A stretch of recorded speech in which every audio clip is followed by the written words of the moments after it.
Bom dia, pessoal. Meu nome é Alexandre, para quem não me conhece.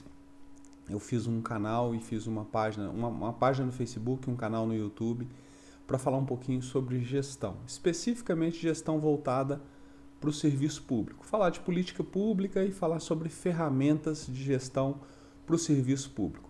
Então, se esse tema te interessa, fica aqui. Hoje eu queria fazer um vídeo para falar de uma ferramenta que é muito utilizada na iniciativa privada, que é o PDCA, e eu gostaria de ver a aplicação do PDCA dentro do serviço público, o que pode ser feito e como pode ser feito. Então, para isso, eu fiz um PowerPoint, escrevi um PowerPoint e eu queria passar pelo PowerPoint e vir discutindo e mostrando algumas coisas. Se você é servidor público, se inscreve no canal, porque provavelmente outros temas vão ser do seu interesse. Compartilha com seus colegas servidores também, para que eles possam ver o conteúdo e talvez ajudá-los, tá ok? Eu vou mudar aqui agora de tela e vou para o compartilhamento de tela. Vamos para o PowerPoint. Pronto. Então é isso que eu queria, apontador laser. Então, existe um método de trabalho, né, na verdade, utilizado pelo pessoal que trabalha com qualidade total, que é o PDCA. Que o PDCA é uma sigla em inglês para Plan, Do, Control e Action, né? Planejar, fazer, controlar e agir nos problemas ou nas diferenças.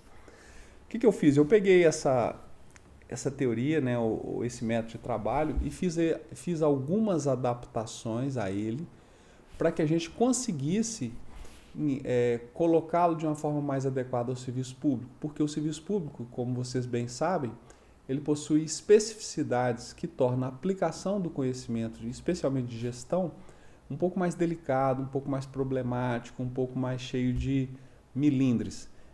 Então, essa adaptação é em função disso. Vindo para cá, o que acontece? Para a gente fazer um processo assim de melhoria de resultado efetivo dentro do serviço público, a primeira coisa que a gente tem que fazer é rodar o PDCA, que aqui eu estou chamando ele de PODC. Qual que é a diferença? O PODC, na verdade, ele vem das teorias de gestão também, que é o planejar, organizar, dirigir e controlar, mas eu fiz uma adaptação no PODC, que é o PODCR, e eu vou falar de um por um aqui. O P de planejar, depois a gente vai para o organizar. Então, primeiro aqui eu planejo o que eu quero fazer em detalhes. Depois eu venho para o organizar, eu organizo todo o processo de trabalho que vai ser feito. Depois eu faço a coordenação, eu venho cá para o dirigir. Aí eu controlo os resultados daquilo tudo que eu estou fazendo. Aí eu vou para a fase de recompensa. Essa fase de recompensa, ela não existe nos outros. E ela é especialmente importante dentro do serviço público. Por quê? Porque no serviço público, a única ferramenta que você tem para envolver e engajar as pessoas é a recompensa. As pessoas no serviço público, elas têm estabilidade, e o trabalho também tem certas características que você não vai conseguir punir quem trabalha mal, mas você pode recompensar quem trabalha bem. Então, a recompensa, ela tem um poder motivador e direcionador de esforços, especialmente no serviço público. Na vida, de uma maneira geral, ela tem, mas no serviço público ela tem mais ainda. Então, essa fase aqui, na minha opinião, controlar e recompensar é crítico. É lógico que planejar é crítico, organizar é crítico, dirigir é crítico. Mas se você não tiver boas ferramentas de controle e não recompensar, você não faz absolutamente nada. Então vamos lá, o planejamento. No planejamento eu vou estabelecer, né, quais são os objetivos e quais serão os meios para alcançar. Na organização eu vou dividir o trabalho, na direção, isso aqui tudo eu já falei, vamos embora. Na fase de planejar, o planejamento ele nasce da identificação de um problema. O que acontece? Quando a gente pega projeto de melhoria, de gestão, etc. e tal, o nosso guia, a nossa referência, o que conduz o nosso comportamento é um problema. A gente trabalha dentro de empresas ou dentro do serviço público para resolver problema. Então, o meu planejar, ele tem que ser em cima de alguns problemas, ele tem que ser em cima de algumas situações que eu quero resolver, ele tem que ser em cima de desafios, de dificuldades que eu venho enfrentando. Então, a primeira coisa no planejar é identificar quais problemas você quer resolver. né? Então, qual que é a primeira coisa a ser feita? Qual que é, primeiro, identifique com clareza qual é a situação problema. Quais são, e aí tem uma coisa importante que é, para identificar qual é a situação problema, uma das primeiras coisas que eu tenho que fazer é quais são as causas reais dessa situação problema. Por que eu estou falando de causas reais? Porque a gente acha que a gente sabe a causa real das coisas, né? Mas na verdade muitas vezes a gente não sabe. Nós temos que chegar no motivo raiz, nós temos que chegar no motivo que motiva de verdade aquele problema estar ocorrendo. Isso nem sempre é uma atividade muito simples, porque os problemas eles se camuflam de algumas coisas, assim, eles tomam aparência de um motivo motivador, sendo que na verdade o motivo motivador ele está um pouco mais abaixo dos panos, assim, um pouco mais abaixo do tapete. Então nós vamos ter que tentar, nós vamos fazer de tudo para chegar na causa raiz real do problema que nós queremos resolver. E aí eu tenho que identificar o motivo raiz, e ele pode não ser muito simples, né? Aí eu tenho que, para eu identificar o motivo raiz, a primeira coisa que eu tenho que fazer é a pergunta, por que isso acontece? E aí não é só essa pergunta ela às vezes vai ter que ser repetida diversas vezes. Então você vai pegar um problema, as pessoas aqui na sessão brigam muito, nós temos um problema de clima organizacional. Por que isso acontece? A primeira resposta, geralmente, ela vai ser uma resposta mais óbvia. Não, isso acontece porque as pessoas têm opiniões diferentes sobre as coisas. Tá, mas aí você deve se fazer outra pergunta. O fato das pessoas terem opinião diferente sobre as coisas é o suficiente para justificar o que acontece? E aí a resposta vai ser não, porque pessoas que têm opiniões diferentes, elas podem conviver harmonicamente no ambiente de trabalho. E isso acontece com muita frequência. Então, o fato das pessoas terem opiniões e posicionamentos ideológicos ou de outra natureza diferentes não faz com que o ambiente seja obrigatoriamente ruim. Existe uma outra causa subjacente que está levando a isso e a gente tem que tentar chegar nessa causa, tentar entender essa razão. Então aqui eu estou colocando aqui o exemplo, né? Então primeiro por quê? Por que as pessoas brigam? A resposta óbvia que eu vou dar é porque elas divergem sobre assuntos de trabalho. Mas por que elas divergem tanto? Porque o grupo é eclético, a segunda resposta. Aí vem outra pergunta. Grupos ecléticos, eles sempre entram em conflito?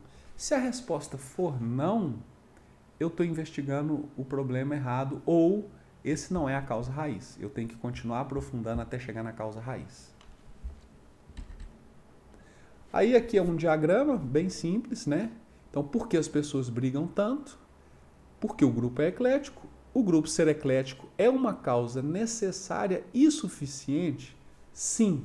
Se é, eu vou combater o problema. Se não é, eu tenho uma outra causa que eu tenho que identificar.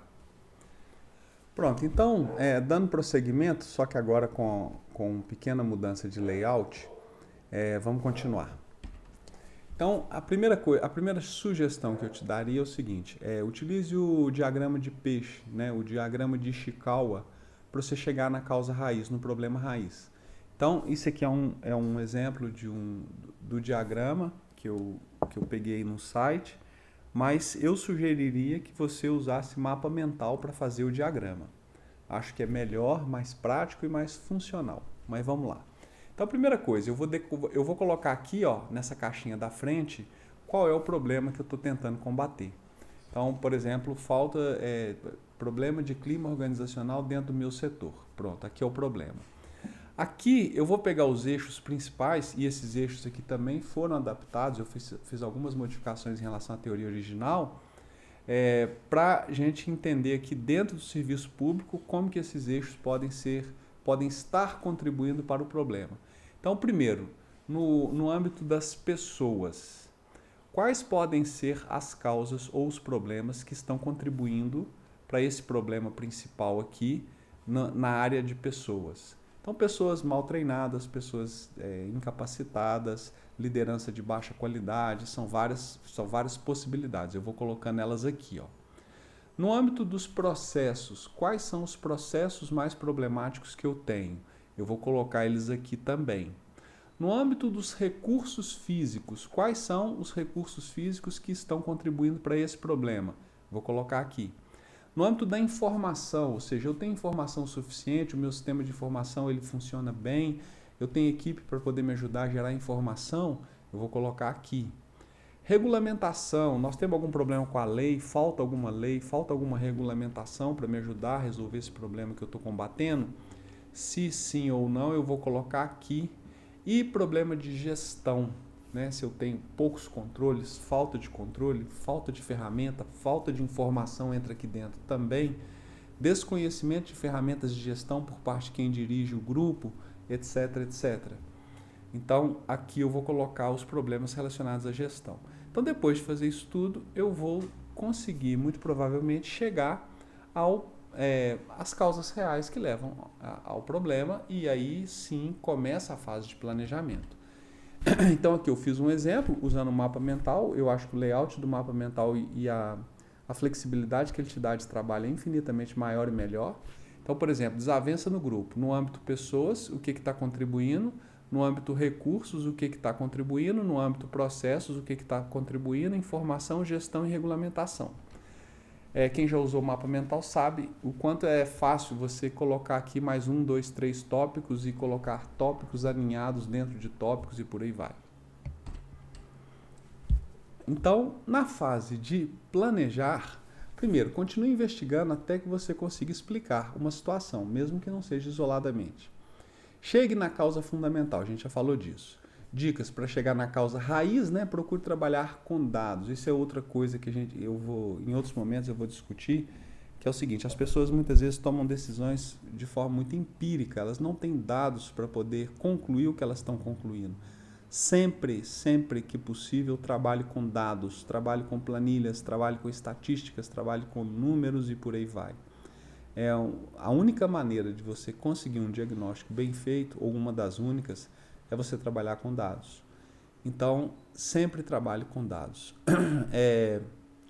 Agora, se você não tiver, e vai acontecer, se não tiver dados estatísticos, né, você pode usar outros formatos de coleta de dados muito interessantes. Por exemplo, um deles é a sondagem. Como que é a sondagem? A sondagem você faz entrevistas com pessoas especializadas em determinadas áreas ou em determinados setores ou no problema que você está tentando resolver. E aí eu estou falando de pessoas dentro do próprio serviço público, servidores que conhecem muito daquele tema, e vai fazendo sondagens e vai fazendo essas entrevistas de forma a montar um cenário do que está acontecendo, de quais são os reais motivos. Isso é uma técnica de pesquisa chamada qualitativa e que é muito utilizada. Não obrigatoriamente você vai precisar sempre estar trabalhando com dados quantitativos e estatísticos, né? Nem sempre. Você pode usar outras técnicas, a sondagem é uma delas. Talvez seja mais importante você iniciar o projeto com um projeto de coleta de dados. Porque às vezes você vai descobrir que, como você não sabe quase nada do problema, talvez a primeira fase, antes de você começar o PODCR, seja você criar uma fase de coleta e análise de dados para fazer um diagnóstico bem feito. Dá mais trabalho? Dá, mas não tem comparação com o quanto a sua assertividade aumenta quando você faz isso.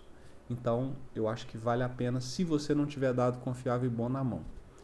Então, a fase de planejamento ela só deve ter início depois de caracterizado o problema a ser resolvido, né? Usando aquela técnica que a gente usou ali atrás. E aí você tem que usar ferramentas de controle para planejar os resultados. E aí depois eu vou mostrar algumas planilhas e tal. Na fase de organizar, aí é a hora da gente organizar como que tudo vai ser executado. Quem vai fazer o quê? Que tipo de recurso que nós vamos precisar, qual a quantidade, por aí vai. Agora ocorre a organização do trabalho em si. Eu queria falar um pouco sobre essa questão de organização, porque muitas vezes algumas pessoas são muito desorganizadas na sua vida pessoal, no seu âmbito pessoal, e elas levam isso para o local de trabalho. E eu sou uma dessas pessoas, inclusive. Só que a questão é o seguinte: no local de trabalho não há espaço para desorganização. Se você trabalha de forma desorganizada, é certo que você não vai colher bons frutos. Então, pelo menos no âmbito da informação, que é o meu caso, eu consigo fazer isso muito bem no âmbito da informação, trabalhe sempre de forma extremamente organizada. Extremamente. Tenha todas as informações tabuladas, organizadas, dentro de pastas, com planilhas específicas para colher determinados tipos de dados. Seja uma pessoa extremamente organizada, informacionalmente pelo menos, né? Mesmo que você não seja fisicamente organizado, como eu não sou. Então, agora aí é a hora da gente ir para a execução. Primeira coisa, lembre-se que a capacidade de liderança é fundamental na etapa de direção. Eu falo isso porque eu acho que a liderança ela é uma habilidade que pouca gente tem de forma nata. Na iniciativa privada, eu acho que mais pessoas aprendem por uma questão de pressão do meio externo, não porque elas queiram aprender. E no serviço público ela é mais problemática ainda, porque você tem uma certa estabilidade naquele cargo. Tem estabilidade em relação ao cargo geral que você passou no concurso, e muitas vezes quando você exerce uma função de liderança, você também tem uma certa estabilidade. Então as pessoas, de certa forma, elas não precisam se preocupar tanto com a liderança, o que é um grande erro e é uma grande fonte de problema. A liderança ela é fundamental. E como que você lidera? Você lidera pelo exemplo. Você lidera você indo lá, você fazendo, você mostrando às pessoas, você entendendo que você é servidor, que você está ali para servir a sua equipe e servir o contribuinte. Essa que é a sua função, é para isso que você passou no concurso. Então, se você quer liderar, siga uma linha assim, extremamente coerente. E tenha em mente, né, que os seus colegas de trabalho são muito inteligentes, eles vão perceber qualquer tentativa sua de manipulação ou de movimento assim, espertalhão, vamos dizer assim, né? Então não faça isso, seja franco, honesto, correto, apresente as coisas do jeito que elas realmente são e dê sempre o exemplo. Controlar. Os processos críticos de trabalho, eles precisam ser mensurados. Isso aqui é uma outra coisa que eu vou falar, mas assim, muito pouca gente faz isso, assim, né? Ainda mais dentro do serviço público. Então, a primeira coisa, nós temos que definir quais são os indicadores-chave de sucesso que serão mensurados. Controlar é uma fase fundamental, talvez uma das mais importantes. Só que não é controlar tudo, não é controlar qualquer coisa, é controlar o que faz com que aquele trabalho tenha sucesso. Então, o que especificamente eu preciso controlar? É isso que eu tenho que buscar, é isso que eu tenho que saber. Então, para isso eu vou identificar os indicadores chaves de sucesso para aquilo ali que eu estou tentando resolver. Depois eu vou mostrar mais coisas sobre isso. Para melhorar o atendimento, por exemplo, vamos supor que eu tenho um problema de atendimento que eu estou tentando resolver, eu vou ter vários indicadores, que pode ser aqui, ó, tempo de espera, nível de satisfação do usuário final, resolutividade de problema, são indicadores. Obviamente que muitas vezes eu não tenho ferramentas adequadas para mensurar esses indicadores, ou eles não são mensurados ainda. Mas a primeira coisa que eu tenho que fazer é a avaliação de quais indicadores de sucesso eu desejo, para eu poder organizar o meu trabalho adequadamente. Segunda pergunta, quantos desses indicadores que eu desejo que eu tenho? Terceira pergunta, o que eu preciso fazer para colher os que são essenciais e que eu não tenho hoje? Então pronto, essas são questões a serem observadas. Aí, controlar consiste em, se os dados necessários para avaliar os processos não estiverem sendo colhidos, a primeira coisa vai ser criar métodos de colher esses dados. Então, planilha, formulário, questionário e tal. Tenha sempre que você puder, na sua equipe, um quantitativista, uma pessoa que seja boa em Excel, uma pessoa que saiba um pouco de estatística, uma pessoa que tenha facilidade em lidar com números, que consiga elaborar fórmulas bacanas e tabelas interessantes no Excel, que tenha um certo domínio de tecnologia. Aí algumas pessoas vão falar assim, mas eu não tenho essa pessoa na minha equipe. Forme ela, forme. Se você vai, por exemplo, vamos supor, você vai entrar agora numa secretaria, vai pegar uma prefeitura. Você tem 4 anos.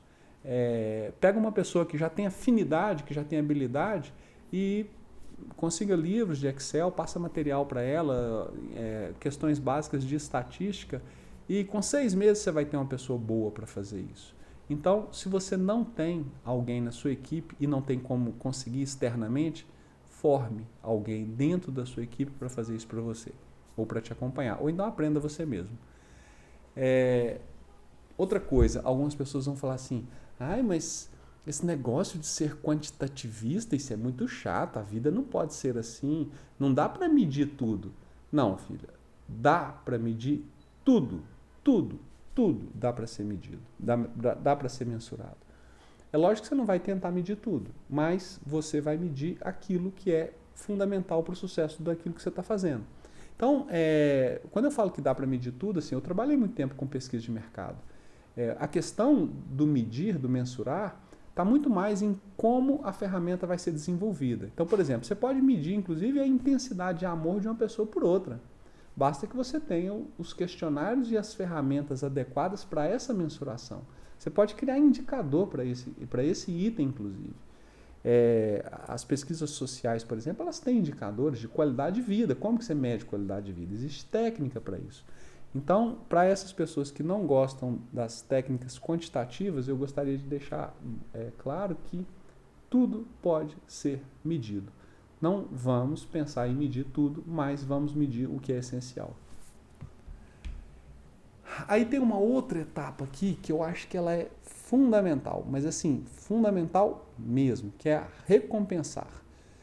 Gente, recompensar é uma etapa fundamental na vida, né? A gente precisa se preocupar com a questão do recompensar. Mas dentro do serviço público, o recompensar ele tem um significado especial. O recompensar no serviço público, ele é a única mola motivadora que você tem para poder impulsionar as pessoas para frente, para buscar melhores resultados. Porque na iniciativa privada, você tem a capacidade de punir, você tem a capacidade de demitir, você tem a capacidade de forçar as pessoas a ir para uma determinada situação. No serviço público, não. No serviço público, ou você motiva as pessoas e faz com que elas queiram alcançar determinados resultados, ou você não avança, as pessoas não se engajam, elas não se interessam pelo negócio. Então, recompensar é fundamental. Só que, presta atenção numa coisa, você só recompensa o que você está medindo. Se você não está medindo, você não tem como recompensar. Então, é fundamental que você esteja medindo, tenha parâmetros que são objetivos a serem alcançados em relação àquilo que você está medindo, para cá na frente você recompensar. Senão não tem como operacionalizar isso. E aí tem uma outra coisa dentro da fase recompensar que é fundamental, que é você criar vitrines. O que são as vitrines? As vitrines são ambientes e são espaços onde as pessoas vão mostrar os seus resultados. As pessoas vão mostrar umas para as outras o que elas fizeram, como que funciona, o que funciona, o que não funciona. Não adianta nada eu querer recompensar se eu não crio um lugar, né, para que as pessoas vão lá mostrar os resultados que elas fizeram. Quando eu falo criar um lugar, eu posso estar falando de coisas simples. Eu posso estar falando de um setor com 6 pessoas, com 10 pessoas, e eu fazer uma reunião semanal na sexta-feira para apresentação de resultado. Isso é uma vitrine.